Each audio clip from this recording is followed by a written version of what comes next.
নমস্কার প্রিয় ভাই বোন, আগ্রহী শ্রোতা, আপনাদের সবাইকে স্বাগত জানাচ্ছি ক্রাইস্ট লিভিং এর পক্ষ থেকে। আজকে বিশ্রামবারের প্রার্থনা এবং আলোচনা সবাই।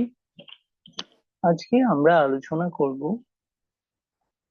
যীশু খ্রিস্টের জন্মদিন নিয়ে। এই জন্মদিনটা যা পৃথিবী জুড়ে 25 ডিসেম্বর পালন করা হয় ক্রাইস্ট লিভিং এর পক্ষ থেকে, আমরা কিভাবে আসলে 25 ডিসেম্বরই পালন করব নাকি বাইবেল যে বিষয়টি ব্যাখ্যা দেয় সেই অনুসারে পালন করব, সে বিষয়ে বোঝার এবং জানার চেষ্টা করব। তাই আজকে আমরা দুটো বিবরণ, মথি 1 এবং 2 অধ্যায় এবং লুকের বিবরণ থেকে, লুক 2 অধ্যায় থেকে পড়ার চেষ্টা করব, বোঝার চেষ্টা করব। আমরা চাইবো যেন যা সত্য ও ন্যায্য তা কিভাবে আমরা করতে পারি এবং আমাদের জীবনে খ্রিস্টকে অনুকরণ করার ক্ষেত্রে খ্রিস্টের জন্ম সম্বন্ধে সঠিক ধারণা পেতে পারি, যাতে আমরা সেটাকে কাজে লাগিয়ে আমাদের মধ্যে যে একতা প্রেম রয়েছে সেই খ্রিস্টীয় প্রেম, একতা এবং সহানুভূতি ভাগাভাগি করতে পারি, শেয়ার করতে পারি। তো ক্রাইস্ট লিভিং সবসময় আপনাদেরকে উৎসাহিত করছে, অনুরোধ করছে, দয়া করে আপনাদের কোনো মতামত থাকলে এবং আপনাদের প্রার্থনায় অন্তর্ভুক্ত করতে পারেন এমন কোনো বিষয় থাকলে বা চাইলে, আর ব্যক্তিগত জীবনে যে কোনো চাওয়া, বিশেষ করে চাকরি, পড়ালেখা বা অর্থনৈতিক বা শারীরিক অবস্থা সম্বন্ধে জানাতে এবং অন্যেরা ভাই বোনেরা মিলে আমরা যাতে আপনাকে সাহায্য করতে পারি, আপনি যে ধর্মেরই হন না কেন, যেই ঘরেই জন্মগ্রহণ করেন কেন কেন, যে দেশেই থাকেন না কেন, আমাদেরকে দয়া করে জানাতে আমরা অনুরোধ করছি, যাতে আমরা অন্তত পক্ষে একসাথে প্রার্থনা করতে পারি।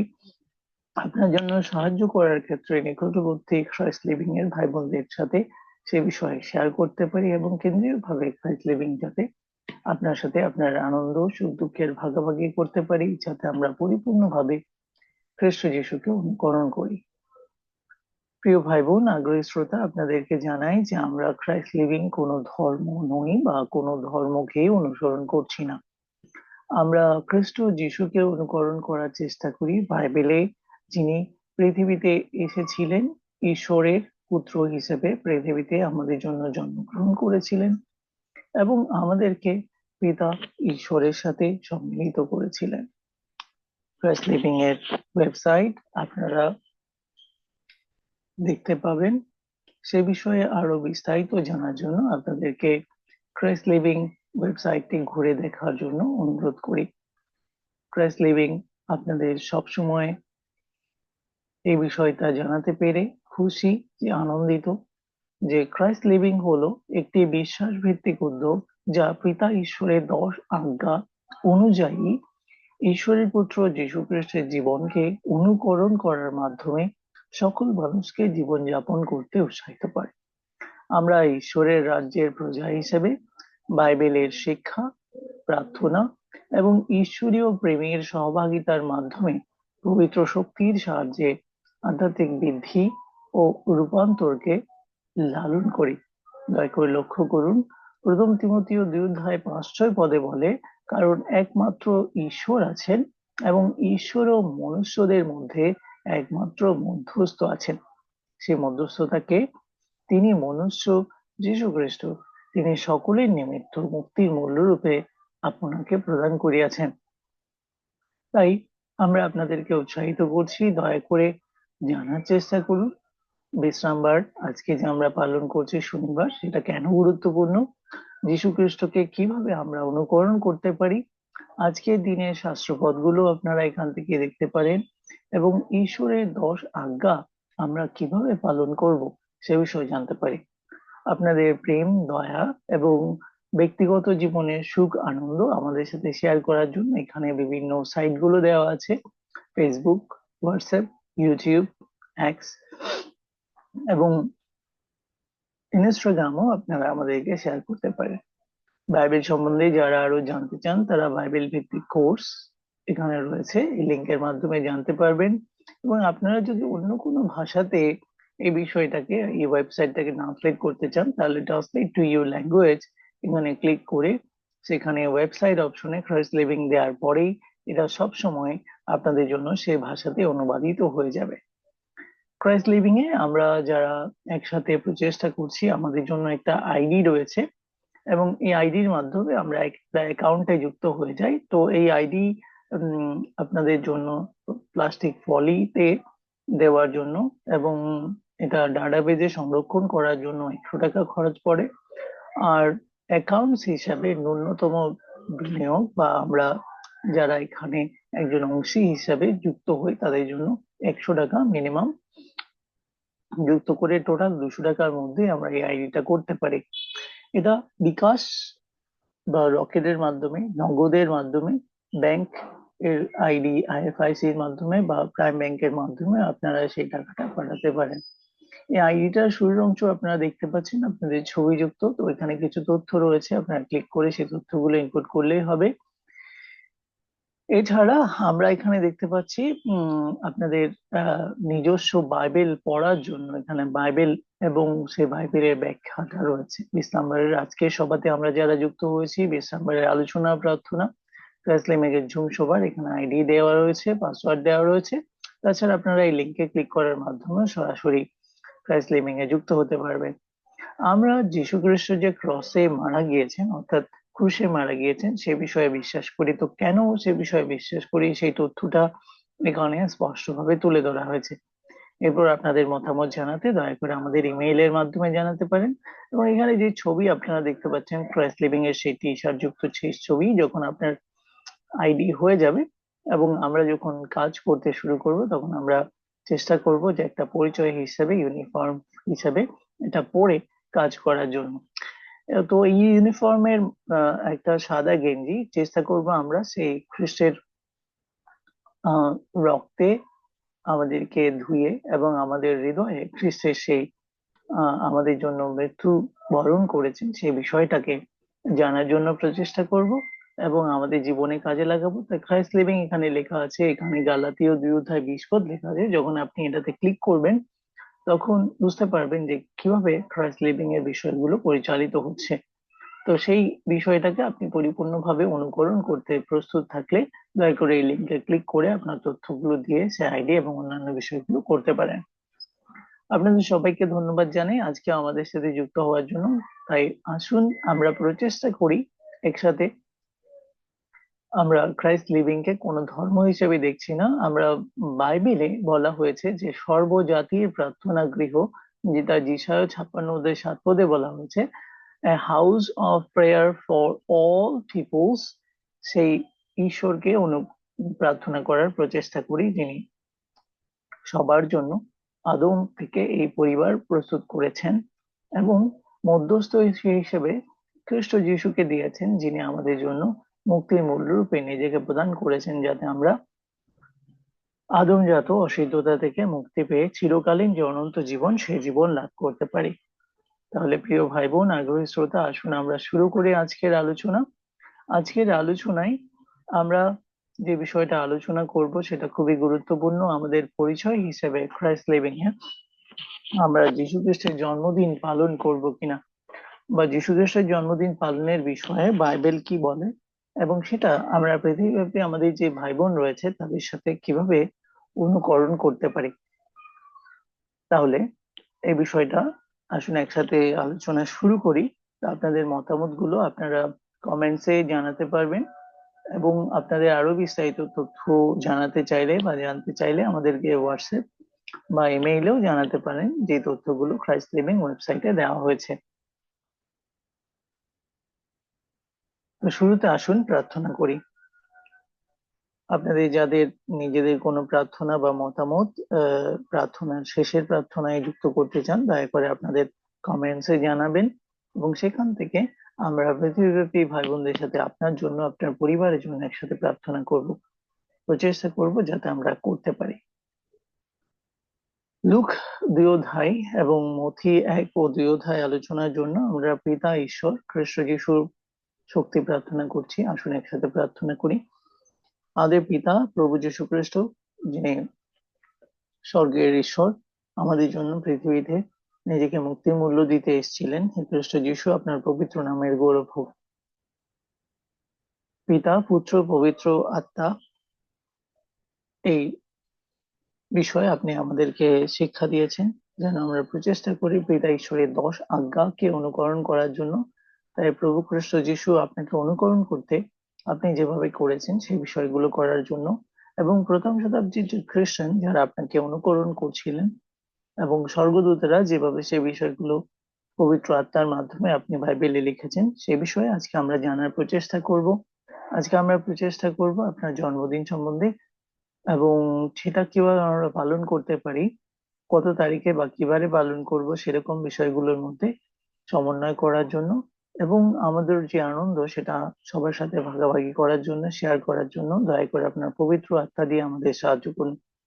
পৃথিবীব্যাপী ভাই বোন যে যে জায়গায় রয়েছেন তাদের সবার হৃদয়ের উপর এবং যারা এটা দেখছেন দেখবেন তাদের উপর আপনার প্রেম ও দয়া থাকুক। আপনার সত্য প্রকাশিত হোক এবং জগতে আপনার রাজ্য প্রতিষ্ঠিত হোক। দয়া করে আমাদের প্রয়োজনীয় বিষয়গুলো আমাদেরকে দান করুন এবং আমাদেরকে আশীর্বাদ করুন যেন আমরা প্রতিদিন আপনার নাম ও রাজ্যের বিষয়কে প্রথমেই রাখতে পারি, এবং বিশ্রামবার পালন করার ক্ষেত্রে কিভাবে আমরা অনুকরণ করব, ক্রাইস্ট লিভিং এ কিভাবে আমরা জীবনযাপন করব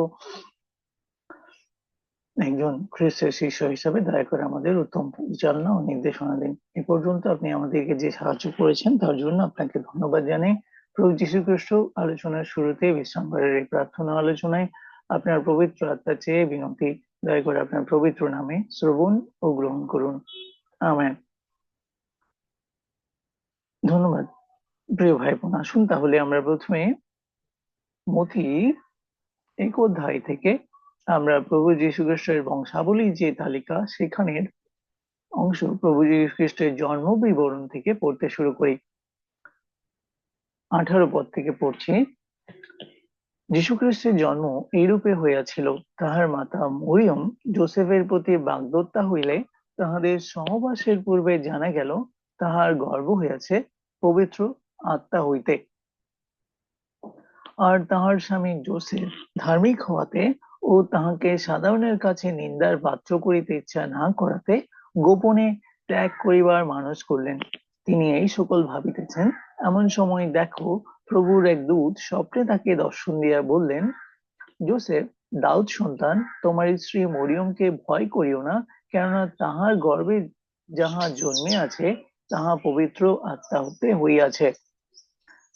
আর তিনি পুত্র প্রসব করবেন এবং তুমি তাহার নাম যীশু ত্রাণকর্তা রাখবে, কারণ তিনি আপন প্রজাদিওকে তাহাদের পাপ হইতে ত্রাণ করবেন। এই সকল ঘটল যেন ভাববাদী দ্বারা কথিত প্রভুর এই বাক্য পূর্ণ হয়। দেখো, সে কন্যা গর্ভবতী হবে এবং পুত্র প্রসব করবে, তার নাম রাখা যাবে ইম্মানুয়েল। অনুবাদ করলে ইহার অর্থ আমাদের সহিত ঈশ্বর। পরে যোসেফ নিদ্রা হইতে উঠিয়া প্রভুর দূত তাহাকে যেরূপ আজ্ঞা করিয়াছিলেন সেইরূপ করলেন, আপন স্ত্রীকে গ্রহণ করলেন।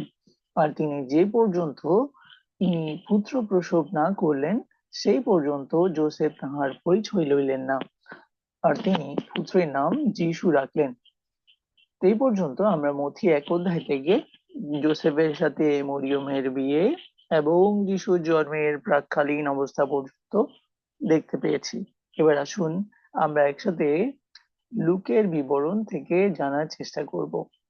আমরা লুক 2 অধ্যায় একসাথে পড়ার চেষ্টা করছি। লুক 2 অধ্যায়, যীশু খ্রিস্টের জন্ম ও বাল্যকাল।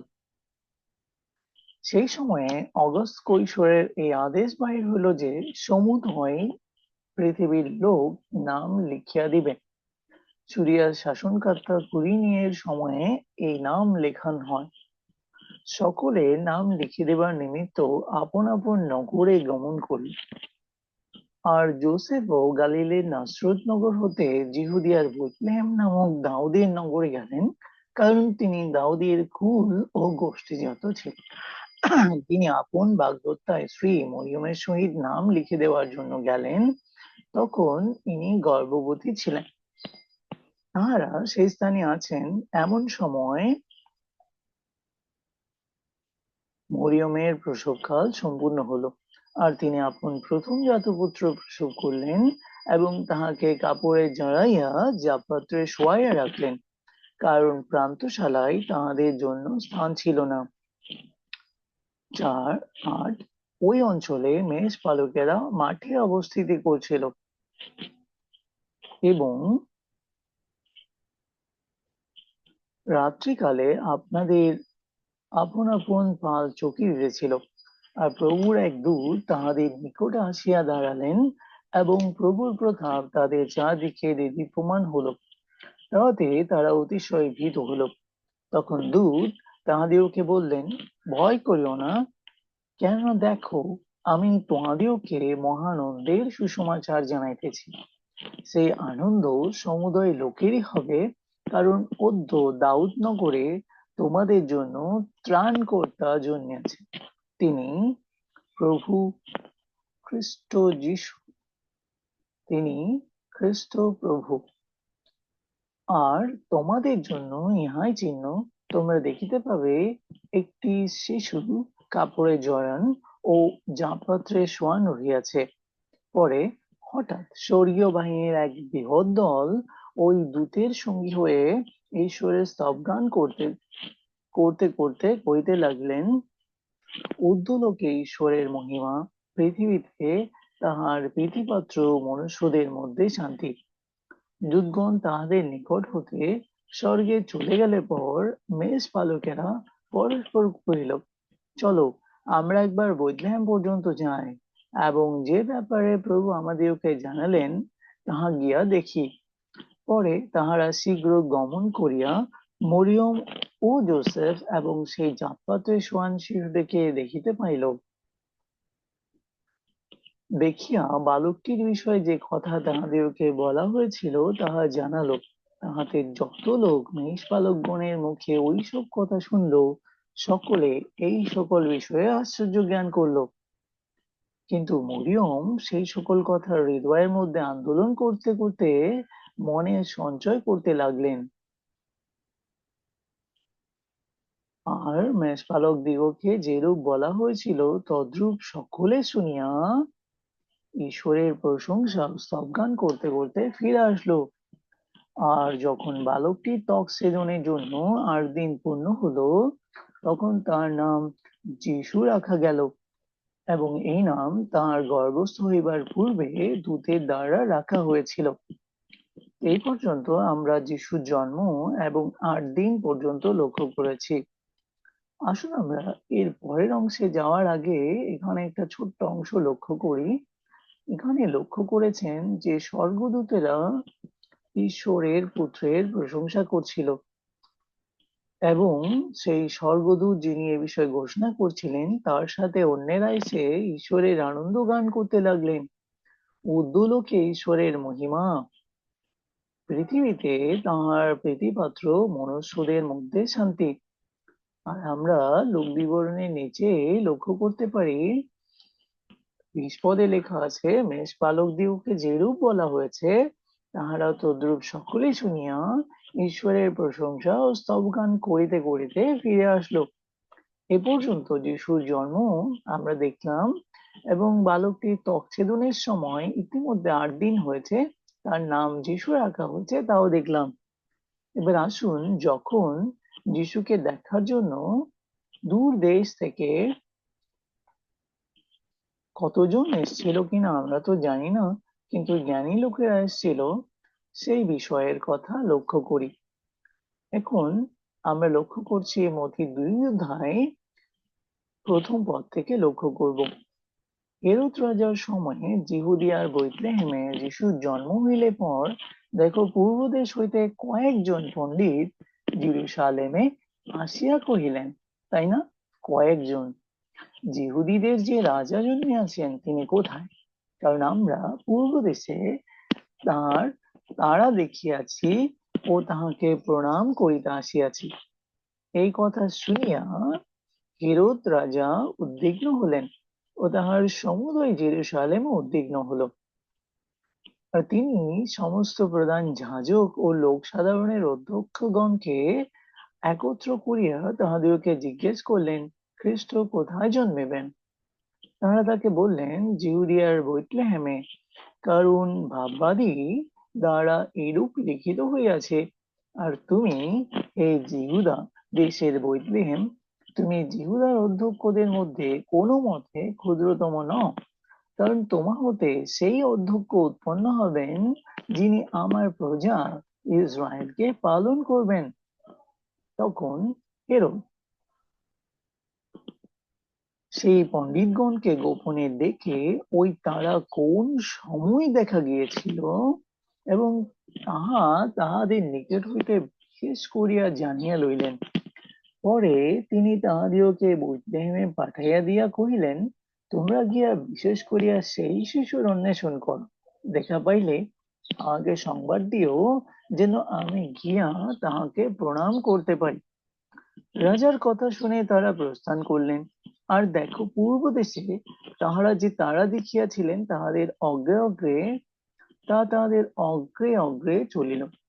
শেষে যেখানে যীশু ছিলেন তাহার উপরে আসিয়া স্থগিত হইল। তাহাটি দেখিতে পাইয়া তারা মহানন্দে অতিশয় আনন্দিত হলেন। পরে তারা গৃহের মধ্যে গিয়া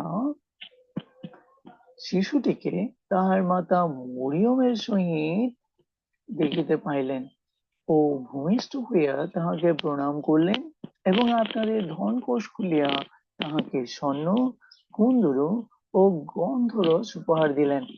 পরে তাহারা যেন হেরোদের নিকটে ফিরিয়া না যান, স্বপ্নে এ আদেশ পাইয়া অন্য পথ দিয়া আপনাদের দেশে চলিয়া গেলেন। ধন্যবাদ। তাহলে আমরা এখানে একটু লক্ষ্য করতে পারি, দয়া করে লক্ষ্য করবেন, মথি বিবরণ আমরা যখন 1 অধ্যায় পড়ছিলাম তখন আমরা খ্রিস্ট যিশুর বংশাবলী লক্ষ্য করতে পেরেছি। তিনি দাউদের সন্তান। তো এটা কেন গুরুত্বপূর্ণ? কারণ ঈশ্বর দাউদকে প্রতিজ্ঞা করেছিলেন, দাউদের বংশ অব্রাহাম থেকে এসেছিল, তাই অব্রাহামকে প্রতিজ্ঞা করেছিলেন যে তার নামে সারা পৃথিবী, অর্থাৎ অব্রাহামের বংশে পৃথিবী আশীর্বাদ প্রাপ্ত হবে। আর এখন সে প্রতিজ্ঞাত মসীহ দাউদের বংশের জোসেফের কাছে, অর্থাৎ তার বাগদত্তার স্ত্রী মরিয়মের কাছে জন্মগ্রহণ করছেন। তা আপনার স্ত্রীর কাছে যিনি জন্মগ্রহণ করেন, তিনি বুঝতে পারেন তিনি আপনার সন্তান, তাই নয় কি? কিন্তু আপনি বলতে পারেন যে সেই সন্তানের জন্মদাতা পিতা আপনি নন। তখন কি হবে? এখানে জোসেফ সে ধার্মিক হওয়াতে এই কথাটা লেখা আছে, দয়া করে লক্ষ্য করবেন, তাহাকে সাধারণের কাছে নিন্দার পাত্র করিতে ইচ্ছা না করাতে গোপনে ত্যাগ করিবার মানস করলেন। তার মানে কি? জোসেফ এখনো বিয়ে করেন নাই, বাগদত্তা অবস্থায় রয়েছেন, কিন্তু তিনি জানতে পেরেছেন তার স্ত্রী গর্ভবতী হয়েছেন। আচ্ছা, এটা কি তার স্ত্রী অন্য কাউকে জানিয়েছেন? নিশ্চয় না। আমরা জানি লুকের বিবরণ পড়লে সেখানে তার স্ত্রীকে আগেই স্বর্গদূত দর্শন দিয়েছিলেন, তাই তিনি যখন তার সেই দর্শনের বিষয়ে জানতে পেরেছিলেন, সেই দর্শন অনুসারে তিনি যোহনের মায়ের কাছে গিয়েছিলেন। সেই সময়ের পরে তিনি যখন ফিরে আসেন, তখন জোসেফের সাথে যে বাগদত্তা, তিনি সেই যোগাযোগের প্রেক্ষিতে তিনি তাকে সে কথা বলেছিলেন। তাহলে এখন জোসেফের সন্দেহ হতে পারে যে মরিয়ম সেখানে কিছু করে বসছেন, তাই না? তাই 20 পদ এখন এখানে লক্ষ্য করুন, তিনি এই সকল ভাবছেন। এমন সময় প্রভুর এক দূত স্বপ্নে তাকে দর্শন দিয়ে বললেন, জোসেফ, দাউদ সন্তান, তোমার স্ত্রী মরিয়মকে গ্রহণ করিতে ভয় করিও না, কেননা তাহার গর্ভে যাহা জন্মেছে তাহা পবিত্র আত্মা হতে হয়েছে। আরে, এটা শোনার পরে জোসেফের অবস্থা কল্পনা করতে পারেন। কিছুক্ষণ আগ পর্যন্ত স্ত্রীকে সন্দেহ, আর এখন স্বপ্নে স্বর্গদূত দর্শন দিয়ে বলছেন। দয়া করে শাস্ত্রপাঠটা লক্ষ্য করার সময় লক্ষ্য করবেন, জোসেফকে দাউদ সন্তান হিসেবে উল্লেখ করা হয়েছে। তার মানে স্পষ্ট, ঈশ্বর জোসেফের মাধ্যমে দাউদের বংশে যে সন্তান আনছেন, সেই সন্তান। তাহলে এই সন্তান জোসেফের নামে পরিচয় পাবে, তাই নয় কি? আপনার স্ত্রীর সন্তান, আপনার আপনি পিতা হিসেবে তার বাবার নাম কি লিখবে? জোসেফ লিখবে, মানে আপনার নাম লিখবে, অর্থাৎ দাউদের বংশে। তাহলে আমরা কি স্পষ্ট হতে পেরেছি যে ঈশ্বর আব্রাহামকে যে প্রতিজ্ঞা করেছিলেন এবং দাউদকে যে প্রতিজ্ঞা করেছিলেন এবং যিশায়া ভাববাদীর পুস্তকে একজন পুত্র আমাদের জন্য জন্মগ্রহণ করবেন, যার কাছে অনন্তকালীন রাজত্ব থাকবে। যিশু সেই রাজা হিসেবে দাউদের গর্ভে, দাউদের পরিবারের গর্ভে, দাউদের পরিবারে জন্মগ্রহণ করবেন, সেটাকে স্পষ্ট হতে পেরেছি। হ্যাঁ, তাহলে এখন জোসেফের আনন্দের কথা চিন্তা করুন। ওয়াও, কি হচ্ছে তার গর্ভে! কত আনন্দের বিষয়, তাই না? তাই দাউদ সন্তান এখানে জিহুদীদের জন্য, আমাদের জন্য একটা উল্লেখযোগ্য বিষয় হলো আমরা ঈশ্বরের প্রতিজ্ঞাটা লক্ষ্য করতে পারি। ঈশ্বর কিভাবে তার প্রতিজ্ঞা পরিপূর্ণ করেছেন এবং দাউদের পরিবারেই সত্যি তাকে জন্মগ্রহণ করিয়েছেন, তাই নয় কি? আর সেটাকে পরিপূর্ণ করার জন্য তিনি মরিয়মকে কোথায় নিয়ে গিয়েছিলেন? দর্শন দিয়ে জন বাপ্তায়জকের মায়ের কাছে নিয়ে গিয়েছিলেন, সেখানে শিশু সমাচার জানিয়েছিলেন। তারপরে এখন জোসেফের কাছে সেই সুসমাচার জানালেন। ফলস্বরূপ 21 পদে আমরা লক্ষ্য করেছি তিনি পুত্র প্রসব করবেন এবং তার নাম যিশু রাখা যাবে। তিনি আপন প্রজাতিওকে তাহাদের পাপ হতে দান করবেন। আমরা কি স্পষ্ট হতে পেরেছি যিশুই সে প্রতিজ্ঞাত মসীহ? এই বাক্যগুলো আমাদের জীবনের জন্য কত গুরুত্বপূর্ণ, কারণ যিশায়া ভাববাদীর গ্রন্থে সেটা কিভাবে লেখা ছিল। আপনারা এখানে যিশায়া 7 অধ্যায় 14 পদ লক্ষ্য করতে পারছেন। দেখো, সেই কন্যা, এখানে স্ত্রী বা মহিলা এভাবে নয় না, সে কন্যা গর্ভবতী হবে।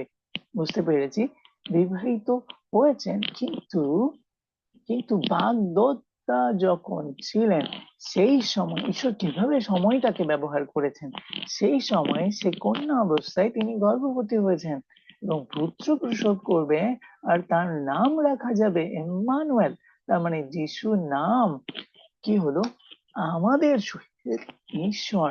করে লক্ষ্য করুন, খ্রিস্ট যিশু যখন বলেছেন আমি তিনি, তখন যিহুদিরা স্পষ্ট বুঝতে পেরেছিল তিনি সেই কোডটা ব্যবহার করছেন যেটা ঝোপের, সেই জ্বলন্ত ঝোপের সময় মসিকে ঈশ্বর দর্শন দিয়েছিলেন। আমি যেই আছি সেই আছি, আমি তিনি। তাই আমরা যখন বলি যিশু বা ইম্মানুয়েল, তখন আসলে তিনি আমাদের সঙ্গে সেই ঈশ্বর আছেন। ঈশ্বর পুত্র আমাদের জন্য মনুষ্যপুত্র হিসেবে জন্মগ্রহণ করেছেন। ফলস্বরূপ আমরা 25 পদে লক্ষ্য করতে পারি জোসেফ সেটাকে মেনে নিয়েছিলেন এবং জন্মের পর তার নাম যিশু রেখেছিলেন। এটা মথি 1 অধ্যায় থেকে আমরা পেলাম। এখন আমরা যখন লুকের বিবরণ পড়ি, দয়া করে সেখানে লক্ষ্য করবেন যে লুকের বিবরণে আমরা যিশুর জন্মদিন সম্পর্কে একটু জানার চেষ্টা করব। অর্থাৎ যিশুর জন্ম কি ডিসেম্বর মাসে হয়েছিল কিনা। স্পষ্টভাবে এখানে লুক 2 অধ্যায় 1 পদ দয়া করে লক্ষ্য করুন। অগাস্ট কৈশোরের এই আদেশ বাহির হলো যে সমুদয় পৃথিবীর লোক নাম লিখে দেবে। তো অগাস্ট কৈশোর, আপনারা বুঝতে পারছেন যে রোমীয় সাম্রাজ্যের বিষয়ে এখানে উল্লেখ হয়েছে।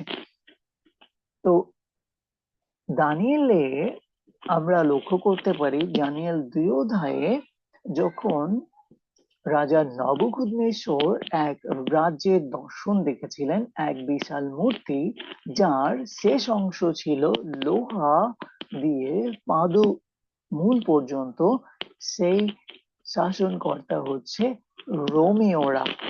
এখানে অগাস্ট কৈশোরের সেই বিষয়টা রয়েছে। তো আপনারা চাইলে সেই রাজ্য বা সেই মূর্তি সম্বন্ধে আরো জানার জন্য দানিয়েল 2 অধ্যায়ের ব্যাখ্যাগুলো দেখতে পারেন এবং লিভিং চার্চ অফ গড অথবা লাইফ হোপ অ্যান্ড ট্রুথ এই ওয়েবসাইট থেকেও আপনারা বিস্তারিত এই বিষয়গুলো জানার প্রচেষ্টা করতে পারেন। আপনাদের জন্য অনুরোধ রইল, দয়া করে সে বিষয়টা জানবেন। তাহলে এখন আমরা কোন অংশে রয়েছে সেই মূর্তির শেষ অংশে। এখন দেখুন, একজন রাজা যখন এটা জারি করেন কৈশোরের সময়, অগাস্ট কৈশোরের সময়, কি বাহির করা হয়েছে?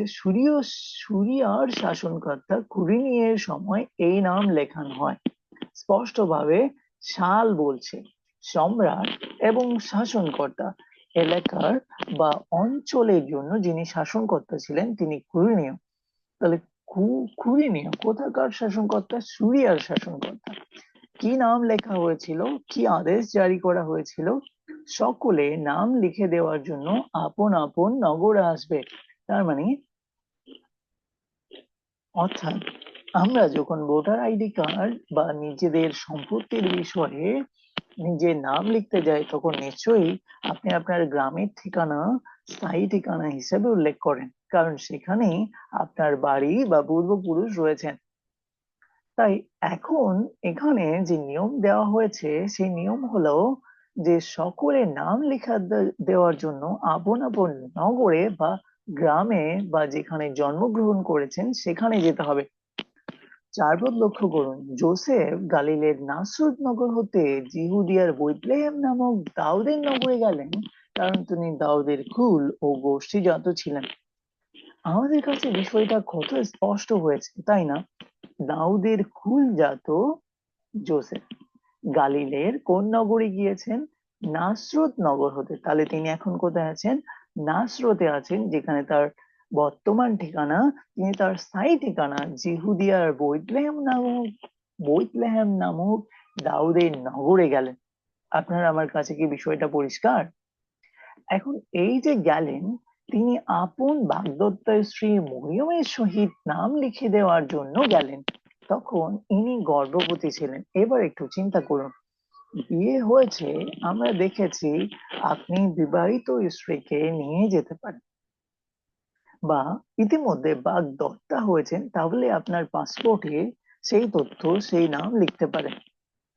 এখানে আপন বাগদত্তার স্ত্রী মরিয়মকে নিয়ে যাচ্ছেন, ইনি গর্ভবতী ছিলেন। আমরা দেখেছি জোসেফকে স্বপ্নে সেটাই বলা হয়েছিল, আর তিনি তাকে স্ত্রী হিসেবে গ্রহণ করেছিলেন, বাগদত্তা হিসেবে ত্যাগ করে দেন নাই। তার মানে ইতিমধ্যে তিনি জোসেফের স্ত্রী, তাই সেই নাম হয়েছে। এবং খেয়াল করবেন, তাহারা সেই স্থানে আছেন এমন সময়ে মরিয়মের প্রসবকাল সম্পূর্ণ হলো। সেই স্থানটার নাম কি ছিল? জিহুদিয়ার বেথলেহেম।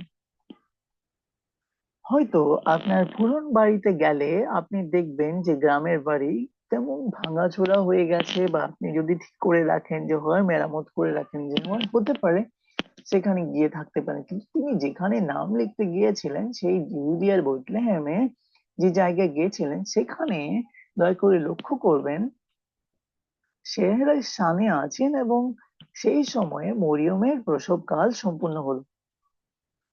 তো আসলে স্থান ছিল না ওই জায়গায়, যে জায়গাটায় তারা তাদের পুত্রকে রেখেছিলেন প্রান্তশালায়, তাদের জন্য স্থান ছিল না। তারা কিছু সময়ের জন্য সেই বেথলেহেম নামক দাউদের নগরে সেই পান্থশালা বা হোটেলের মতো সেই জায়গায় গিয়ে থাকলেন।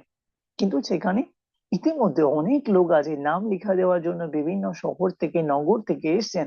তা মরিয়ম সেখানে আছেন এবং তার প্রসবকাল উপস্থিত হয়েছে। একটু খেয়াল করতে পারেন, আপনার আমার সরকার, এখন আমরা যে সময়ে রয়েছি, আপনার আমার সরকার কি বলবে যে যখন প্রচুর বর্ষাকাল সেই সময় আপনি নাম লিখে দেওয়ার জন্য নিজের গ্রামে যাবেন, অথবা যখন প্রচুর শীতকাল আপনার সরকার কি বলবে যে ঘর থেকে বের হয়ে ইভেন বাচ্চাদেরকে নিয়ে নাম লিখতে আসেন? নিশ্চয়ই আমরা দেখতে পাই এখন পর্যন্ত কোনো রাজনৈতিক মিটিং মিছিল হলেও তারা চিন্তা করে যে কোন সময় সবচেয়ে বেশি লোক সমাগম হতে পারে। এটার সাথে রাজনীতি জড়িত, এটার সাথে পরিসংখ্যান জড়িত। তাই নিশ্চয়ই জিহুদীদের জন্য যে ব্যবস্থা, জিহুদীরা ইতিমধ্যে রোমান সাম্রাজ্যের অধীনে ছিল, সে কৈশোর এই আদেশ যদি বাহির হয়েছে যে হয়, কিন্তু শাসনকর্তা কুড়িনিও সেই এলাকার জন্য কোন সময় কোন ডিগ্রি কোন কালে কোন মাসে জারি করেছিলেন তা আমাদের জানার বা চিন্তা করার বিষয় রয়েছে। ডিসেম্বর মাস যে সময় জেরুসালেমে প্রচুর তুষারপাত হয়। আপনারা সে বিষয়ে জানার জন্য দয়া করে জেরুসালেমের বর্তমান ডিসেম্বরের ক্যালেন্ডার দেখুন, বা একটু গুগল ম্যাপে হয়ে অথবা ইউটিউবে ঘুরে আসতে পারেন ডিসেম্বরে জেরুসালেম বা ইসরায়েলের অবস্থা কেমন হয়। এখন বাইবেল আমাদেরকে সবসময় স্পষ্ট নির্দেশনা দেওয়ার জন্য ঈশ্বরের বাক্যে সেই প্রমাণ রেখে দিয়েছে। ৮ পদে আপনি লক্ষ্য করলে দেখতে পাবেন, তারা যখন প্রান্তশালায় আছেন ওই অঞ্চলে মেষ পালকরা মাঠে অবস্থিতি করছিল, রাত্রিকালে আপন আপন পাল চোখে দিচ্ছিল। তার মানে আপনি যদি মাস গুনেন, শীতকালের আগে কোন কাল হয়? শরৎ, হেমন্ত, তারপরে শীত ও বসন্ত। তাহলে হেমন্ত মাস এবং শরৎ মাসের পরে কার্তিক, অগ্রহায়ণ, পৌষ, মাঘ ২ মাস শীতকাল। কার্তিক এবং অগ্রহায়ণ এই ২ মাস হেমন্তকাল, পৌষ মাঘ ২ মাস শীতকাল এবং ফাল্গুন চৈত্র ২ মাস বসন্তকাল।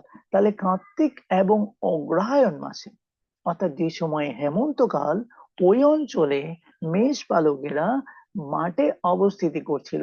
তাহলে ডিসেম্বর মাসে ২ মাস আগে আমাদেরকে যেতে হবে। হতে পারে সেটা কার্তিক মাস, হতে পারে সেটা অগ্রহায়ণ মাস। এখন যদি আমরা কার্তিক মাস ধরি, তাহলে ডিসেম্বরের ২ মাস আগে সেটা হলো অক্টোবর, সেপ্টেম্বর অক্টোবর। আর যদি ১ মাস আগে ধরি তাহলে হচ্ছে অগ্রহায়ণ, অর্থাৎ কোন মাস পড়তে পারে?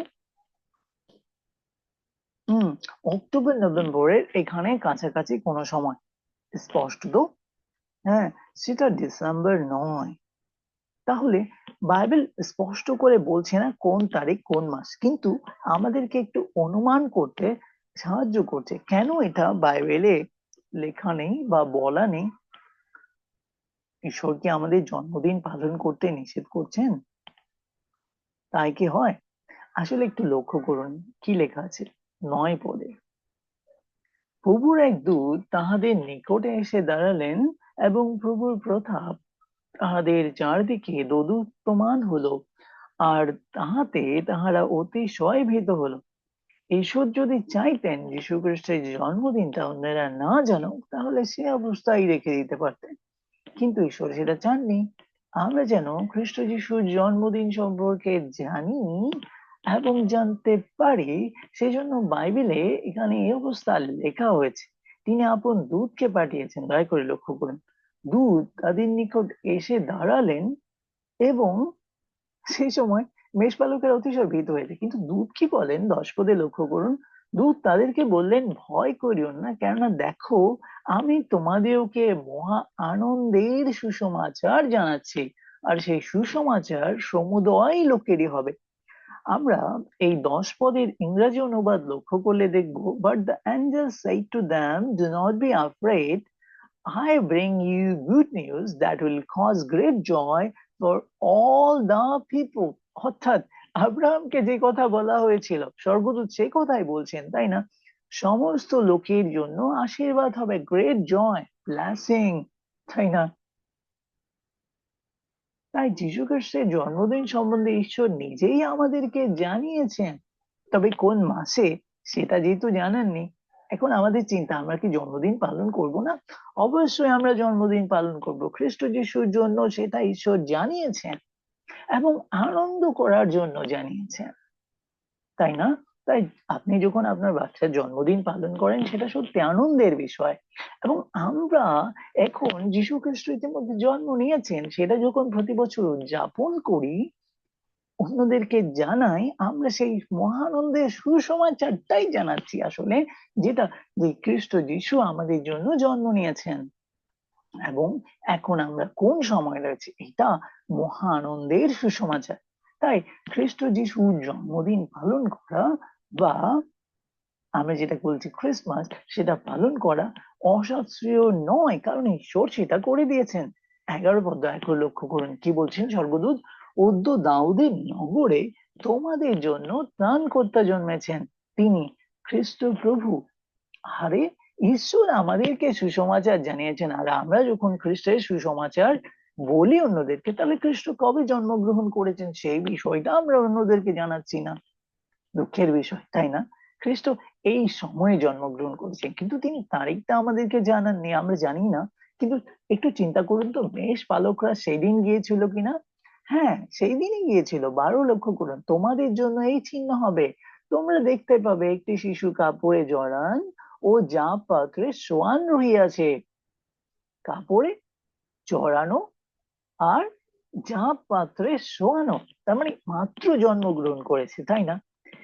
স্পষ্টত আমাদের জন্য আনন্দের বিষয়, মেষ পালকের জন্য আনন্দের বিষয় জন্মদিন পালন করা। আপনার বাচ্চার জন্মদিন যখন আপনি পালন করেন, বাচ্চাদেরকে, যারা ইতিমধ্যে জন্ম নিয়েছে বড় হয়েছে, বোঝার জন্য, যারা এটা শুনছো, দয়া করে তোমার বাবা মার জন্য তুমি আনন্দের বিষয় হও, তোমার জীবনের জন্য তুমি আনন্দের বিষয় হও, যাতে তোমার জীবন দিয়ে তুমি তোমার পরিবার, তোমার সমাজ, সমস্ত পৃথিবীর মানুষ এবং সর্বোপরি যিনি তোমাকে আমাদের সৃষ্টি করেছেন সেই ঈশ্বরের গৌরব করতে পারো। তাই আমরা প্রত্যেকেই আমাদের জন্মদিন পালনের বিষয়ে চিন্তা করতে পারি। কেন? কারণ হচ্ছে, আমরা যেদিন জন্মেছিলাম সেদিন আমাদের পিতামাতার কতই না আনন্দ হয়েছিল। আর আমরা আমাদের সন্তানদের জন্মদিন পালনের কথা চিন্তা করতে পারি, কারণ ঈশ্বর এখানে স্পষ্ট করে সেই সুসমাচার সমস্ত মানুষকে জানানোর চেষ্টা করেছেন। তাই খেয়াল করুন যে আপনি যখন আপনার ছেলে বা মেয়ের বার্থডেতে অন্যদেরকে আমন্ত্রণ জানান, এবং ইতিমধ্যে যারা বয়স্ক বা বৃদ্ধ হয়েছেন বা যথেষ্ট প্রাপ্তবয়স্ক হয়েছেন, তাদের জন্মদিনের জন্য আমরা যখন আয়োজন করি, তখন আমরা পিতার কাছে আশীর্বাদ চাইতে পারি, যেন তার বাকি যে জীবনটা আছে এবং ইতিমধ্যে তিনি যে জীবনে আমাদের জন্য পরিশ্রম করেছেন ও ভবিষ্যতে করবেন, সেটা যেন ঈশ্বরের গৌরব নিয়ে আসে। আসুন আমরা আমাদের বয়স্ক বাবা মার জন্য, যারা ইতিমধ্যে আমাদের জন্য যথেষ্ট প্রচেষ্টা করেছেন, তাদের জন্মদিনও জানার প্রচেষ্টা করি, তাদেরকেও সাথে নিয়ে আনন্দ করি, কারণ তারা পৃথিবীতে এসেছিলেন বলে আমরা পৃথিবীতে আসতে পেরেছি। 13 পদ কি বলে? পরে হঠাৎ স্বর্গীয় বাহিনীর এক বৃহৎ দল ওই দূতের সঙ্গী হয়ে ঈশ্বরের স্তব গান করতে করতে করিতে করিতে কহিতে লাগলেন। কি বললেন? ঊর্ধ্বলোকে ঈশ্বরের মহিমা, পৃথিবীতে প্রীতিপাত্র মনুষ্যদের মধ্যে শান্তি। কি আনন্দ, তাই না? স্বর্গদূতরা আনন্দ করছেন। আপনি যখন আপনার পাড়া প্রতিবেশীকে আপনার জন্মদিনে, আপনার সন্তানের জন্মদিনে, আপনার প্রিয়জনের জন্মদিনে আমন্ত্রণ জানাবেন, দেখুন এই দূতগণের মতো তারা যখন আনন্দ করবে, আপনার কাছে কত ভালো লাগে। আর যীশু খ্রিস্টের জন্মদিন হিসাবে আমরা এখন স্পষ্টভাবে সে তারিখটা জানি না, কিন্তু আমরা বলতে পারি যখন আমরা সেটা জানাই, ঈশ্বর যেটা আমাদেরকে জানিয়েছেন সেটা মহা আনন্দের সুসমাচার। তাই কেউ যেটা শুরু করেছেন, বরং সেটার জন্য আমরা লোকেদেরকে ধন্যবাদ জানাতে পারি যে তারা 25 ডিসেম্বর অন্তত যীশু খ্রিস্টের জন্মদিন পালন করা শুরু করেছেন, যদিও সেটা এক্স্যাক্টলি 25 ডিসেম্বর নয়, বা বাইবেলের তালিকা বা ক্যালেন্ডার অনুসারে সেটা 25 ডিসেম্বর হওয়ার সম্ভাবনা নেই। অন্তত পক্ষে কনসেপ্ট তাই বলে, এবং বাইবেলে কোথাও সে তারিখটার উল্লেখ নেই, এখন পর্যন্ত আমরা পাইনি। হয়তো কেউ গবেষণা করতে পারেন বা এরপরও দেখতে পারেন। তাহলে দূতগণ তাহাদের নিকট হতে চলে গিয়ে পর মেষপালকেরা পরস্পর বলল, চলো আমরা একবার বেথলেহেম পর্যন্ত যাই এবং এই যে ব্যাপারে প্রভু আমাদেরকে জানালেন তাহা গিয়া দেখি। পরে তাহারা শীঘ্র গমন করিয়া মরিয়ম ও যোসেফ এবং সেই জাপাত্রে শোয়ান শিশুটিকে দেখতে পেল। দেখিয়া বালকটির বিষয়ে যে কথা তাদেরকে বলা হয়েছিল তাহা জানালো। তাহাতে যত লোক মেষপালকগণের মুখে ওই সকল কথা শুনলো, সকলে এই সকল বিষয়ে আশ্চর্য জ্ঞান করলো।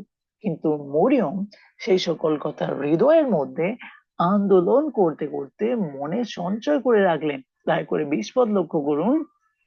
আর মেষপালকদিওকে যেরূপ বলা হয়েছিল, তাহারা তদ্রূপ সকলে দেখিয়া শুনিয়া ঈশ্বরের প্রশংসা গান ও স্তব গান করিতে করিতে ফিরে আসলেন। Thank you very much. প্রিয় ভাই বোনেরা, এই পর্যন্ত সাথে ছিলেন, দয়া করে আসুন আমরা প্রভু যীশু খ্রিস্টের জন্মদিন পালন করার জন্য একত্রিত হই, ঈশ্বরের প্রশংসা ও স্তব গান করে। তবে মনে রাখতে হবে আমাদেরকে যেটা, যে আমরা যে 25 ডিসেম্বর পালন করছি, আমাদের প্রিয় ভাই বোনেরা যারা পৃথিবী জুড়ে রয়েছেন তাদের সাথে, এটা এক্স্যাক্টলি 25 ডিসেম্বর নয়। হতে পারে অক্টোবরে, হতে পারে নভেম্বরে, তবে ডিসেম্বর হওয়ার কোনো সম্ভাবনা আমরা দেখছি না। কিন্তু কেউ যেটা শুরু করেছেন, কেউ কেউ বলেন এটা পৌত্তলিক উৎসব, কিন্তু বাইবেল কি বলে? ঈশ্বরের স্বর্গদূত এসে, তাতে স্বর্গদূতরা যুক্ত হয়ে, সেই সাথে প্রতিবেশীরা এবং মেষপালকরা গিয়ে ঈশ্বরের প্রশংসা ও স্তবগান করতে লাগলেন। তাই আমরা হ্যাপি বার্থডে টু ইউ যখন আমাদের সন্তানের জন্য বলি, সেখানে যেন ঈশ্বরের নামে প্রার্থনা করি, আমরা আমাদের পবিত্র পিতার নামে প্রার্থনা করি, এবং আমরা যেদিন খ্রিস্ট যিশুর জন্মদিন পালন করব, প্রার্থনা বা আলোচনা সভা করব, পিতা আমাদেরকে ক্ষমা করুন যে আমরা এক্সাক্ট দিনটা জানি না, কিন্তু ইতিমধ্যে যারা সেই দিনটা পালন করতে শুরু করেছেন, আমরা তাদেরকে ধন্যবাদ দিতে পারি। আমরা যখন ক্রিসমাসের কোনো গিফট দিব বা গিফট নেব, তখন যেন এই বিষয়ে হৃদয়ের মধ্যে কোনো সন্দেহ না রাখি, আরে 25 ডিসেম্বর তো খ্রিস্ট যিশুর জন্মদিন হতে পারে না, বা এই দিন আমরা কোনো পৌত্তলিক অনুষ্ঠান করছি কিনা। বরং ধন্যবাদ দিতে পারি যে যীশু খ্রিস্ট আমাদের জন্য জন্মেছেন, তবে একজ্যাক্ট এই দিনে নয়। কিন্তু কেন সেদিন রোমিওরা বা অন্যান্যরা করেছিল সে বিষয়ে বিভিন্ন মতভেদ আছে। কারণ ব্যাপারটা হচ্ছে যে সেই সময়ে শাসক গোষ্ঠী তাদের জন্য যে সময়টা ভালো মনে করেছে সেটা করেছে। কিন্তু আসুন আমরা মনে রাখি যে আমরা এটা বছরের যে কোনো দিন করতে পারি, কিন্তু সারা পৃথিবীব্যাপী যে কোনো দিন করার মতো অবস্থায় হয়তো আমরা নেই।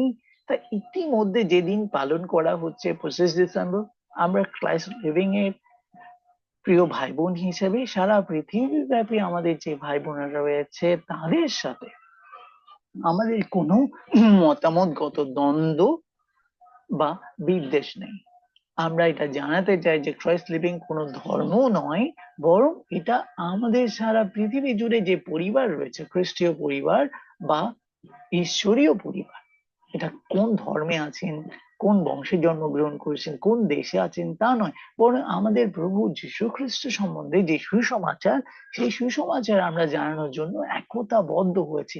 তাই এই একতাটা 25 ডিসেম্বর যেটা ইতিমধ্যে পালিত হচ্ছে, পালন করছে, আমরা ছোট্ট করে সে বিষয়টা জানাতে পারি এবং তাদের সাথে সেই আনন্দের সহভাগিতা করতে পারি। ও সত্যি এটা আনন্দের বিষয়। তবে আমরা যেন সেই চর্চাটাকে এইভাবে করে না ফেলি যেটা হচ্ছে অশাস্ত্রীয় চর্চা। কেমন হতে পারে? যে সেদিন মদ খাওয়া, মাতাল হওয়া, বা এমন কোনো ডিজে পার্টি বা খাওয়া দাওয়া উচ্ছৃঙ্খলতার আয়োজন না করা, যাতে সেটা ঈশ্বরের যে প্রশংসা, ঈশ্বরের যে স্তবগান করতে আমাদের জন্য বলা হয়েছে সেটা থেকে আমরা বিচ্যুত হয়ে পড়ি। তাহলে আমরা 25 ডিসেম্বর, 16-17 অক্টোবর, 18 নভেম্বর এরকম দিনগুলোতেও যদি সেটা পালন করতে শুরু করি, আমরা বলছি না যে আমরা কোন দিন পালন করবো, কিন্তু ইতিমধ্যে সেই দিন পৃথিবীব্যাপী লোকেরা সেট করেছেন, তাহলে আমরা কি করবো? ক্রাইস্ট লিভিং হিসাবে কি আমরা 16 পদ বলবো, 17 পদ বলবো, 20 পদ বলবো? এটা কি অক্টোবর মাসের 20 হবে?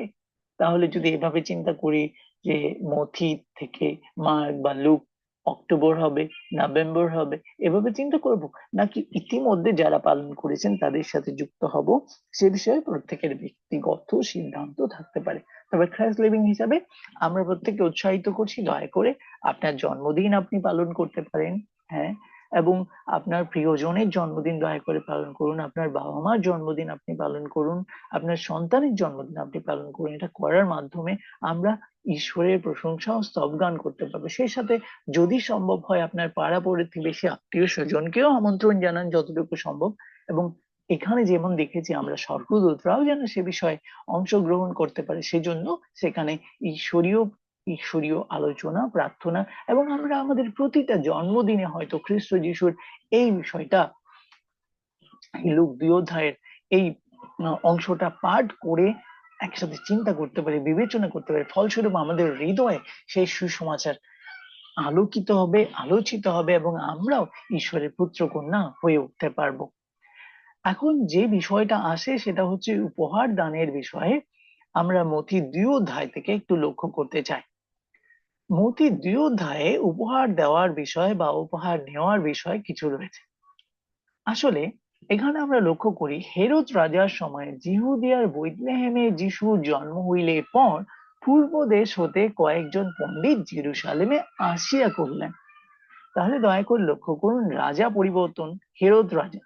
এখন কি হয়েছে এখানে, জিহুদিয়ার হেরোদ রাজার সময় জিহুদিয়া, তাহলে রাজা এখন হেরোদ রাজা। আগে আমরা লুক বিবরণে যে শাসনকর্তার বিষয়ে শুনেছিলাম, সেখানে আমরা দেখেছি, লুকের বিবরণে আমরা লক্ষ্য করেছি, সেখানে আমরা দেখেছি যে অগাস্ট কৈশোরের সময় শাসনকর্তা হচ্ছে কুরনীয়। আর এখন আমরা এখানে লক্ষ্য করতে পারছি হেরোদ রাজার সময়, এবং সেই সময় কয়েকজন পণ্ডিতের সংখ্যা নেই, পূর্ব দেশ হতে। চিন্তা করে দেখুন, কত দূরবর্তী একটা জায়গা থেকে কেউ যদি সেই সময় আসতে চান, ঘোড়া একমাত্র বাহন, ভেড়া একমাত্র বাহন, অথবা চাকাযুক্ত কোনো বাহন হতে পারে যেটাতে ইঞ্জিন নেই, তাহলে আসতে সময় লাগবে। এখন তারা, রাজা জন্মেছেন তিনি কোথায়, জিহুদীদের যে রাজা জন্মেছেন হেরোদ রাজার সময়ে, পণ্ডিতরা কোথায় গিয়েছেন, কিভাবে হেরোদ রাজা পর্যন্ত গেলেন? আপনারা তো যাবেন হচ্ছে খ্রিস্ট যিশুর বাড়িতে, কিন্তু আপনারা রাজার কাছে কিভাবে এলেন? অনেকে বলেন যে হতে পারে যে তাদেরকে যে তারা পথ দেখাচ্ছিল সেটা নিয়ে গেছে, কিন্তু আমরা সত্যিটা জানতে চাই। শাস্ত্রপদ আমাদেরকে বলে, আপনি যদি দেশ ক্রস করে আরেক দেশের বর্ডারে প্রবেশ করেন, সেই সময় যদি এই রোমিওরা, সেনাবাহিনীরা ইতিমধ্যে দেশ ও এলাকার মধ্যে রয়েছে যে হয়, তাহলে তারা নিশ্চয়ই আপনাকে দেখে চিনতে পারে যে আপনি অন্য দেশের লোক, এখানে কেন এসেছেন, কি কারণে এসেছেন, তখন নিশ্চয়ই তারা জানতে চাইবে। দেখুন, তারা সরাসরি রাজার কাছে এই কথা জিজ্ঞেস করেনি। কি লেখা আছে, ইহুদিদের যে রাজা জন্মেছেন তিনি কোথায়, এটা কি রাজাকে জিজ্ঞেস করেছিলেন? নিশ্চয়ই তারা কোনো না কোনো মানুষকে জিজ্ঞেস করেছেন, এবং যারা সেই সময় কর্তৃপক্ষ ছিলেন তারা আরেকজন রাজাকে। এই অবস্থায় হয়তো তারা হেরোদের কাছে নিয়ে গেছে। ফলস্বরূপ আমরা দয়া করে লক্ষ্য করতে পারি, দেখেছেন, আমরা পূর্ব দেশে তাহার তারা দেখিয়াছি ও তাহাকে প্রণাম করিতে আসিয়াছি। দুটো শব্দ এখানে লক্ষ্য করি, পূর্ব দেশে তাহার তারা দেখিয়াছি। তাহলে এই বিজ্ঞ পণ্ডিতরা গবেষণা করেছেন, চিন্তা করেছেন, বা বিবেচনা করেছেন যে পৃথিবীর ইতিহাসে এমন ঘটনা ঘটতে পারে। আজকে যারা নাসার বিজ্ঞানী, তারা যে গবেষণা করেন যে পৃথিবীতে কোনো অ্যাস্টেরয়েড আঘাত করবে কিনা, অথবা যারা আবহাওয়া বিজ্ঞানী রয়েছেন তারা গবেষণা করেন আগামী এক সপ্তাহ বা এক মাস পর, এক বছর পর, 6 মাস পরে কোনো ঘূর্ণিঝড়, জলোচ্ছ্বাস বা কোনো ভূমিকম্প বা ইত্যাদি ইত্যাদি প্রাকৃতিক দুর্যোগ আঘাত হানবে কিনা, তার ক্রমাগত সে বিষয়ে গবেষণা করে। তাহলে এই পণ্ডিতরা সেই গবেষণাগুলো করছিলেন, আর তখন তারা তাহার তারা দেখতে পেয়েছে। এখন একটু চিন্তা করুন, যদি তাহার তারা আপনি উপরে আকাশের অ্যাস্ট্রোনমি বিশ্লেষণ করেন, তাহলে দেখতে পাবেন তারা মানে হচ্ছে একটা স্টার। এখন আকাশে আপনি কখনো কখনো হয়তো চলন্ত স্টার দেখেছেন, যেগুলোকে বলা হয় উল্কাপিণ্ড, আকাশ থেকে পড়ে। কিন্তু এখানে তিনি বললেন তাহার তারা দেখিয়াছে। কিন্তু কি হতে পারে, যিশু একবার তার শিষ্যদেরকে বলেছিলেন যে যারা জন্মগ্রহণ করে তাদের স্বর্গদূত। এখন এই তাহার তারা বলতে কি বোঝানো হয়েছে আমরা ঠিক স্পষ্ট বুঝতে পারছি না। যদি কোনো স্টার হয়, একই গর্তে কোনো স্টার হয়, তাহলে একটা তারা মুভ করার জন্য মহাকাশের নিয়ম মেনে মুভ করতে হবে। অর্থাৎ কোন একটা তারা হঠাৎ করে এসে সে মুভ করতে পারবে না। আপনারা যারা জন্ম নক্ষত্র বা জ্যোতিষবিদ্যা বিশ্বাসী বা জ্যোতিষবিদ্যা করেন, আপনারা জানেন যে একটা বাচ্চা জন্মগ্রহণ করলে তার সাথে কিছু নক্ষত্র জড়িত হয়। তার মানে এখানে সেই ইহুদিরা সেই তারা বা স্টারের কথা বলছেন, যেটা জন্মগ্রহণ করেছে বা আকাশে উদয় হয়েছে এমন বিষয় বলা হচ্ছে, অর্থাৎ একটা নক্ষত্র। কিন্তু আমরা জানি যীশু খ্রিস্ট তো সেই, যার কোনো শুরু নেই শেষ নেই অবস্থা, সেই ঈশ্বরের সাথে আছেন, ঈশ্বরের সাথে ছিলেন। আমরা যখন এক অধ্যায়ে সেটা লক্ষ্য করি, তাহলে এখানে পৃথিবীর আকাশের সাথে এটা সম্পর্কটা কোথায়? হ্যাঁ, পৃথিবীর সাথে কিছু অ্যাস্ট্রোনমি জড়িত রয়েছে। পৃথিবীতে কতজন লোক জন্মগ্রহণ করেছে, কতজন লোক মৃত্যুবরণ করেছে, এই বিষয়ে ঈশ্বরের নিশ্চয়ই একটা ক্যালকুলেশন রয়েছে। এটা যারা জ্যোতিষ বিজ্ঞানী আছেন বা যারা সে বিষয় চিন্তা করেন তারা জানেন। কিন্তু তাদের উদ্দেশ্যটা কি ছিল? ও তাকে প্রণাম করিতে আসিয়াছে। কেন অ্যাস্ট্রোলজাররা একজন ব্যক্তিকে, এত শিশু জন্মগ্রহণ করে তাকে প্রণাম করতে এসছে, এবং তারা তো জিহুদি নয়? তাহলে কথাটা কি দাঁড়ালো? এই কথা শুনিয়া হেরোদ রাজা উদ্বিগ্ন হলেন। চিন্তা করুন, তাদের পোশাক আশাক ইত্যাদি ইত্যাদি দেখে জমকালো লোকেরা এখানে এসছেন, তাহলে নিশ্চয়ই রাজার বাড়ি পর্যন্ত তাদেরকে নিয়ে যাওয়া হয়েছে। হেরোদ রাজা উদ্বিগ্ন হলেন ও তাহার সহিত সমুদয় জেরুসালেম উদ্বিগ্ন হল। তাহলে কি হলো, তিনি সমস্ত প্রধান যাজক ও লোক সাধারণ অধ্যাপকগণকে একত্র করে তাদেরকে জিজ্ঞাসা করলেন, খ্রিস্ট কোথায় জন্মবে।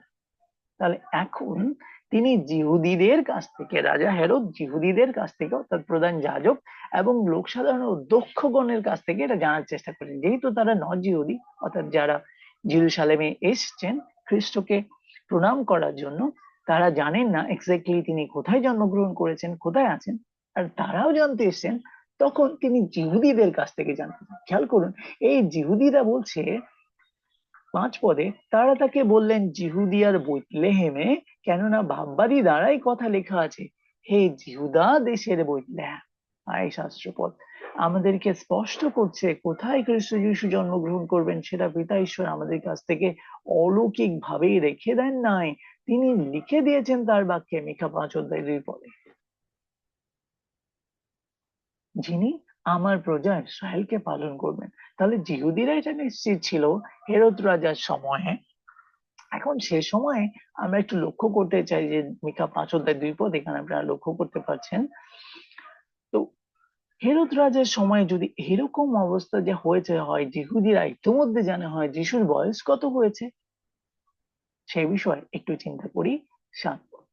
তখন হেরোদ সেই পণ্ডিতগণকে গোপনে ডাকিয়া ওই তারা কোন সময় দেখা গিয়েছিল, এখন তারাটা তাদের সাথে নেই, খেয়াল করেছেন, এখন তারাটা তাদের সাথে নেই, তাহাদের নিকট হইতে বিশেষ করিয়া জানিয়া লইলেন। তাহলে পণ্ডিতগণ তখনই সেখানে উপস্থিত ছিলেন, তাদেরকে গোপনে ডাকলেন, জিজ্ঞাসা করলেন, সময় অনুমান করলেন, ক্যালকুলেশন করলেন। এখন হেরোদ কি পুরো এলাকার লোকদেরকে মেরে ফেলার জন্য চিন্তা করেছেন? আমি বলছি আক্ষরিক অর্থে লোকদের, সমস্ত লোক, তাহলে কেউ বাঁচবে না। শিশুর বিষয়ে চিন্তা করছেন, সময় চিন্তা করছেন। হেরোদ একজন রাজা, ক্যালকুলেশন করছেন। পরে তাহাদিওকে বেথলেহেমে পাঠাইয়া কহিলেন, তোমরা গিয়া বিশেষ করিয়া সেই শিশুর অন্বেষণ করো, দেখা পেলে আমাকে সংবাদ দিও, যেন আমি গিয়া তাহাকে প্রণাম করি। হেরোদ তো উদ্বিগ্ন, জানেন রাজার রাজত্ব চলে যাবে, কি অবস্থা। কিন্তু আমরা ক্যালকুলেশন করতে পারি যে হেরোদ রাজা এরপরে যা করেছিলেন সেটা থেকে, যে এই জ্যোতিষীরা যখন এসেছিলেন তখন যিশুর বয়স কত হয়েছিল। একটু রাজার ক্যালকুলেশনটা আমরা দেখে আসি, তারপর আমরা এখানে আসব। এখানে আমরা লক্ষ্য করছি, এখানে এখানে আমরা লক্ষ্য করি জোসেফকে স্বর্গদূত দর্শন দিয়ে বলছেন যে শিশুটিকে বধ করার জন্য অনুসন্ধান করা আছে, হেরোদ অনুসন্ধান করছে। হায় হায়, ঈশ্বর কেন তারাকে গণনা করতে দিয়েছেন জ্যোতিষীদেরকে, জ্যোতিষীরা কেন রাজার কাছে গেল, আর ঈশ্বর কেন এখন জোসেফকে বলছেন শিশুটিকে নিয়ে প্রস্থান করো। হেরোদ কি করলেন দেখুন তো, হেরোদ কত বছর বাচ্চাদেরকে মারতে দিলেন, হেরোদের সীমা পর্যন্ত। হেরোদ যে এলাকায় কাজ করতেন সেই এলাকাতে কত বছর, এটা খুবই দুঃখের বিষয়। দয়া করে লক্ষ্য করুন, পণ্ডিতগণ কর্তৃক তুষ্টিকৃত হয়েছেন, তখন মহাবাক রুদ্ধ হলেন সেই পণ্ডিতদের নিকটে, বিশেষ করিয়া যে সময় জানিয়া লইয়াছে সেই অনুসারে ক্যালকুলেশন 2 বছর থেকে কম বয়সী যত ভালো বালিকা, 2 বছর ও তাহার অল্প বয়সের যত বালক। স্পষ্ট না? মিশরে যখন যিহুদিরা জন্মগ্রহণ করছিল একই ঘটনা ঘটেছিল, তাই না? যার মাধ্যমে মসির উৎপত্তি হয়েছিল, মসি রাজ পরিবারে বড় হয়ে উঠেছিলেন। তো আমরা এখানে দেখতে পাই যে খ্রিস্ট যিশুকে মিশরে নিয়ে যাওয়া হচ্ছে, কিন্তু ক্যালকুলেশনটা দেখুন, 2 বছর ও তাহার অল্প বয়সী যত বালক। তার মানে অ্যাটলিস্ট সেই জ্যোতিষীরা বলেছেন কম বেশি 1-1.5 বছর হবে, তার মানে রাজা সেটা ক্যালকুলেশন করলেন, কারণ এই জ্যোতিষীদের আসতে সময় লেগেছে। আর তাছাড়া আমরা লুকের বিবরণে পড়েছিলাম, আপনাদের মনে আছে, সে লুকের বিবরণ আমাদের কাছে রয়েছে, সেই লুকের বিবরণ আমরা দেখেছি কতদিন হয়েছে, বালকটি তকসেদনের জন্য 8 দিন পূর্ণ হলো ইতিমধ্যে। তখন তার নাম যিশু রাখা হয়েছে। তাই ইতিমধ্যে 8 দিন শেষ হয়েছে এবং এই লোকেরা কোথায় কি অবস্থায় রয়েছে সেই ক্যালকুলেশনটাও আমরা দেখলাম। তাহলে যিশু তখন অন্ততপক্ষে তার প্রথম জন্মদিন বা প্রথম জন্মদিন শেষ করে, প্রথম জন্মদিন বলতে তার বাবা মায়ের সাথে যেখানে জন্মগ্রহণ করেছেন সেই যুদিয়ার বেথলেহেম থেকে চলে এসেছেন। পরে পণ্ডিতগণের অবস্থা দেখুন, পণ্ডিতগণ কোথায় কোথায় তাকে দেখেছেন একটু লক্ষ্য করি। আহ এখন আমরা 10 পদ লক্ষ্য করছি, 9 এবং 10 পদ। রাজার কথা শুনিয়া তারা প্রস্থান করিলেন, আর দেখো পূর্ব দেশে তারা যে তারা দেখেছিলেন তাহা তাহাদের অগ্রে অগ্রে চলল। শেষে যেখানে শিশুটি ছিলেন তাহার উপরে আসিয়া স্থগিত হইয়া রহিল। তারা তারাটির গন্তব্য পথ কখন তারাটা দেখেছিলেন, ঠিক 1 বা 1.5 বছর আগে তারা দেখেছিলেন। তারপরে তারা সেখান থেকে প্রস্থান করে যাত্রা করে আস্তে আস্তে আস্তে আস্তে শুরু করলেন, এলাকায় এলেন, রাজার কাছে জানালেন। তখন তারা তাদের সাথে ছিল না, কিন্তু যখন তারা রাজার কাছ থেকে বের হয়েছেন তখন তারাটি আবার তাদের সাথে যাত্রা শুরু করলো।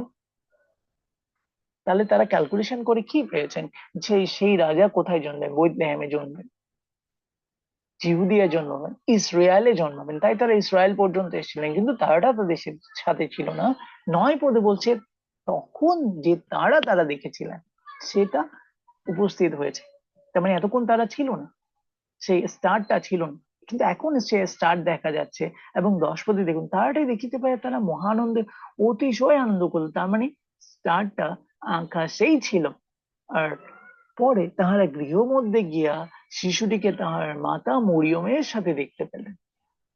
শিশুটিকে গৃহ মধ্যে, খেয়াল করুন ওটা ছিল আস্তাবল, যেখানে বেথলেহেম ছিল। এখন নিশ্চয় যোসেফ তার নিজের যে বর্তমান ঠিকানা সেখানে ফিরে এসেছেন। আমরা বুঝতে পারি তিনি নাসরত নগরে ফিরে এসেছেন, তাই না?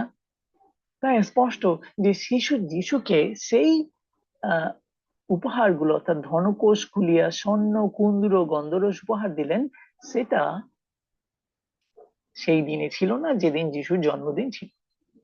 তার মানে আমরা আমাদের প্রিয়জনকে যে কোনো সময় উপহার দিতে পারি, কিন্তু যীশু খ্রিস্টের বিষয়ে যখন আমরা চিন্তা করি, খ্রিস্টকে অনুকরণ করার ব্যাপারে এই যে উপহার দেওয়ার যে রীতি রয়েছে, সেই রীতিটা আমরা আসলে যে কোনো দিন আমাদের পরিবারের সাথে শেয়ার করতে পারি। এটা কতই না আনন্দের। তো কেউ কেউ হয়তো যে কোনো দিনের কথা হয়তো দিতে পারেন না, বলে পাড়া প্রতিবেশী বা আত্মীয় স্বজন এমন একটা দিন ঠিক করলেন যখন তার বার্থডেতে আমাদের তখন হয়তো আমরা দিতে পারি। তাই এটাতেও এমন কিছু নেই যে আপনি কোনো উপহার দেন বা উপহার দিবেন সেটাতে কোনো পাপ আছে, বরং সেটা ভালো। আর সেটা দেওয়ার সময় আমরা, আসুন না আমরা মথি 2 অধ্যায়টা পড়ে আমরা যে খ্রিস্টকে অনুকরণ করার জন্য, এই যে যারা জিহুদি ছিলেন না, ইসরায়েলিও ছিলেন না, অথচ খ্রিস্টের উপর বিশ্বাস দেখালেন, তাদেরকে যে অনুকরণ করছি সেটা মনে রাখার চেষ্টা করি এবং পিতার কাছে প্রার্থনা করি। খেয়াল করুন তারা কি করছে, ভূমিষ্ঠ হয়ে তাকে প্রণাম করলেন এবং আপনাদের ধন কোষ খুলিয়া তাকে স্বর্ণ কুন্দুরু ও গন্ধরস উপহার দিলেন। প্রিয় ভাই বোন, আগ্রহী শ্রোতা, আসলে আমরা প্রচেষ্টা করি এখানে তারা শিশুটিকে প্রণাম করলেন, কিভাবে ভূমিষ্ঠ হয়ে প্রণাম করলেন। এটা ঈশ্বর আমাদের জন্য জন্মগ্রহণ করেছেন, তার তারা দিয়ে তিনি জ্যোতিষীদেরকে পথ দেখিয়েছেন। কেউ কেউ বলতে পারে রাজা হেরোদকে যে, হেরোদের কাছে যে নিয়ে যাওয়া হয়েছে সেটা তো যিশুকে মেরে ফেলার জন্য। আসলে শাস্ত্রের বচন কিভাবে পূর্ণ হয়েছে আমরা জানি না, আমরা এটা দেখবো অতি 2 অধ্যায় শাস্ত্রের বচন পূর্ণ হয়েছে। এখানে রামাই শব্দ শোনা যাইতেছে, হাহাকার ও অত্যন্ত রোদন। 18 পদে সেটা কিভাবে জিরেমীয় ভাববাদীর মাধ্যমে ঈশ্বর বলে এখানে পরিপূর্ণ করেছেন। তবে এটার পিছনে যে বিষয়গুলো আছে, যে সন্তানেরা আবার ফিরে আসবে, সেই সময়টাও আমরা দেখব। তাহলে আমরা কি জানতে পারলাম, যে যীশু খ্রিস্টের জন্মদিন 25 ডিসেম্বর নয়, তবে যারা ইতিমধ্যে 25 ডিসেম্বর পালন করতে শুরু করেছেন বা পালন করছেন, আমাদের সাথে তাদের কোনো বিদ্বেষ নেই। ইভেন কি আমরাও তাদের সাথে জড়িত হতে পারি, যুক্ত হতে পারি, আনন্দ করতে পারি এবং সেখানে আমরা উপহার দিতে পারি একে অন্যকে। তবে সেই সময় যেন আমরা এই উৎসবটাকে এভাবে করে না ফেলি যেটা ঈশ্বরের আহ অগৌরব করে, আমরা আমাদের খেয়াল খুশি মতো করি, বরং এটা কোনো বার নয়, 25 ডিসেম্বর তার একটা তারিখ হিসাবে পালন করছে। এখন আমরা যদি অক্টোবর মাসে বলি তাহলে কোন তারিখ আমরা পালন করবো? আমরা কি জানি? নভেম্বর মাস বলি আমরা কি কোন তারিখ করবো আমরা জানি? বরং ইতিমধ্যে একটা তারিখ স্থির করা হয়েছে, আমরা খ্রিস্টকে স্মরণ করতে পারি, অবশ্যই প্রতিদিন স্মরণ করতে পারি। বিশেষ করে এই দিন যীশু খ্রিস্টের জন্মদিন হিসেবে আমরা উদযাপন করব, এবং সেই উদযাপনের বিষয়ে লোকেদেরকে জানাবো, যিনি যেই ধর্মেরই হন না কেন সেই আনন্দের সুসমাচার নিয়ে আমরা এক অন্যের সাথে সেই আনন্দটা ভাগাভাগি করব।